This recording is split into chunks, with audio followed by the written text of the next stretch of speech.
Bonjour, aujourd'hui je vous propose de réaliser une délicieuse recette au doux parfum issu de l'île de la Réunion, un filet mignon de porc aux 5 saveurs créoles et un écrasé de patates douces au confit d'oignon au massalé.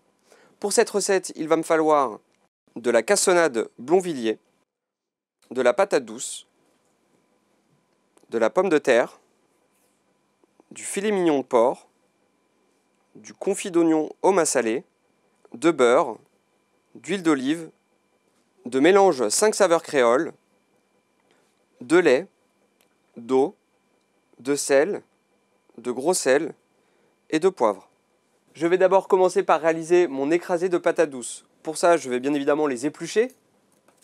Privilégiez plutôt de la patate douce rouge qui est beaucoup plus sucrée. Visuellement, ce sera beaucoup plus joli. Vous avez aussi de la patate douce blanche qui, elle, va apporter moins de sucre, moins de douceur. Je fais de même avec les pommes de terre.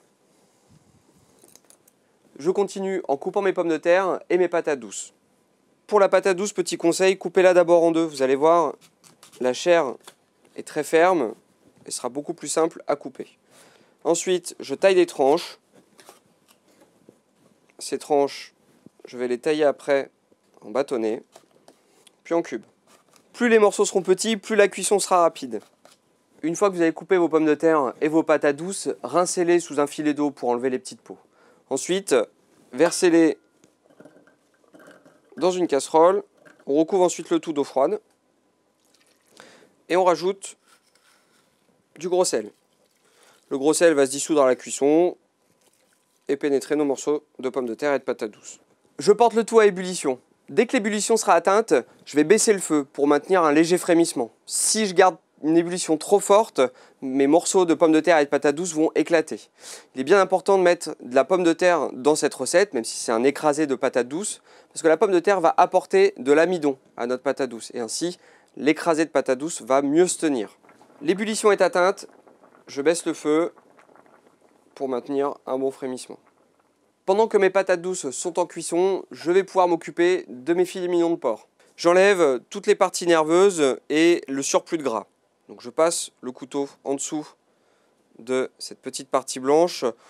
On évite d'enlever trop de chair. On en enlèvera forcément un petit peu, mais on fait attention quand même. Il est bien important d'enlever un maximum de nerfs, sinon à la dégustation, on va le retrouver et ce ne sera pas agréable à manger. J'enlève cette petite partie aussi qui est là, qui est extrêmement nerveuse. On a très peu de chair dessus, donc on ne s'embête pas à la garder. On peut éventuellement s'en servir pour faire un petit jus. Une fois que mes filets mignons de porc sont tous parés, je vais pouvoir les couper en deux.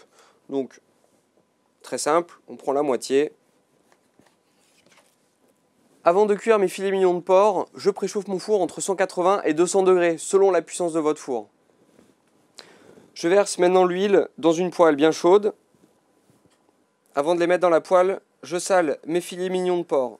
Il est très important de saler une viande avant la cuisson pour que le sel puisse commencer à agir un petit peu sur la viande. Je les sale pour le moment uniquement d'un côté et je mets ensuite le côté salé dans la poêle. Le côté qui est face à moi et le côté qui n'est pas salé. Donc je reprends du sel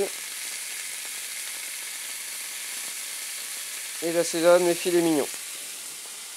Je colore mes filets mignons sur toutes les faces. Une fois qu'il est bien coloré comme ça, je le retourne.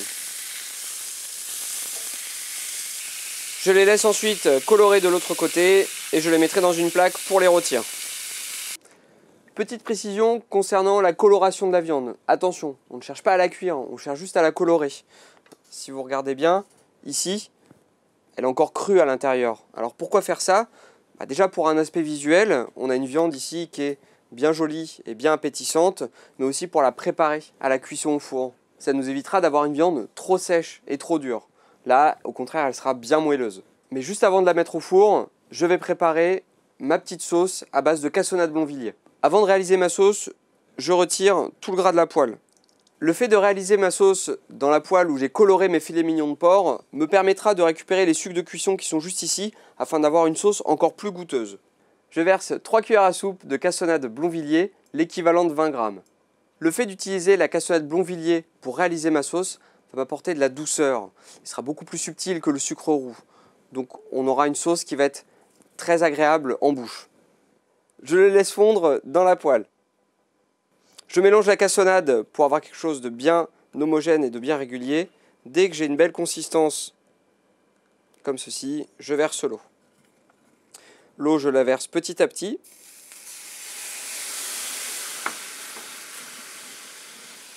Je mélange en même temps que je verse l'eau afin de garder une sauce bien homogène. Ça m'évitera d'avoir des grains de caramel. Dès que j'ai une sauce bien sirupeuse, je rajoute mes épices, 5 grammes, une cuillère à café, et je la verse sur mes filets mignons. Mes filets mignons de porc sont prêts à être enfournés. Je vais pouvoir les cuire 10 à 15 minutes. Attention à bien les arroser régulièrement pour qu'ils restent bien moelleux. Je vérifie la cuisson de mes patates douces avec une pointe de couteau. Il faut que celle-ci rentre toute seule. Mes patates douces sont cuites, je les égoutte. Je les remets ensuite dans la casserole et je les écrase à l'aide d'un fouet ou d'une fourchette ou d'un presse-purée. Dès que le tout commence à être écrasé, je rajoute mon beurre, je mélange et je rajoute du lait froid. Dès que j'obtiens une belle consistance, un bel écrasé, je ne cherche pas à avoir quelque chose de trop liquide, je rajoute mon confit d'oignon au massalé. Je mélange à nouveau. Et ensuite, je rectifie l'assaisonnement en sel et en poivre. Attention au poivre à ne pas en mettre trop. On a le massalé qui va déjà apporter un petit côté épicé. Mon écrasé de patates douces est prêt. Pour le garder au chaud, je mets un papier film par-dessus. Mes filets mignons de porc sont maintenant cuits. Je vais pouvoir les couper. Je coupe légèrement en biseau, comme ceci. Voilà, une belle cuisson. La viande est bien blanche, impeccable. On n'a plus qu'à dresser. Pour le dressage, je vais commencer par mon écrasé de patates douces et je vais réaliser des quenelles. Pour ça, on prend 2 cuillères à soupe. Je prends un petit peu de mon écrasé de patates douces, pas trop. Et avec l'autre cuillère, je reviens vers moi. 1 fois, 2 fois, 3 fois. Voilà. Encore un petit peu.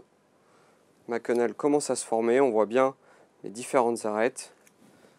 Et ensuite, on la pose sur assiette. Je pose ensuite mes morceaux de filet mignon de porc. Et je termine avec un petit peu de jus de cuisson. Voilà. Nous venons de réaliser une délicieuse recette sucrée-salée aux saveurs créoles. Vous pouvez utiliser la gamme Blonvilliers pour sucrer vos yaourts, vos boissons chaudes ou encore pour réaliser de délicieuses pâtisseries.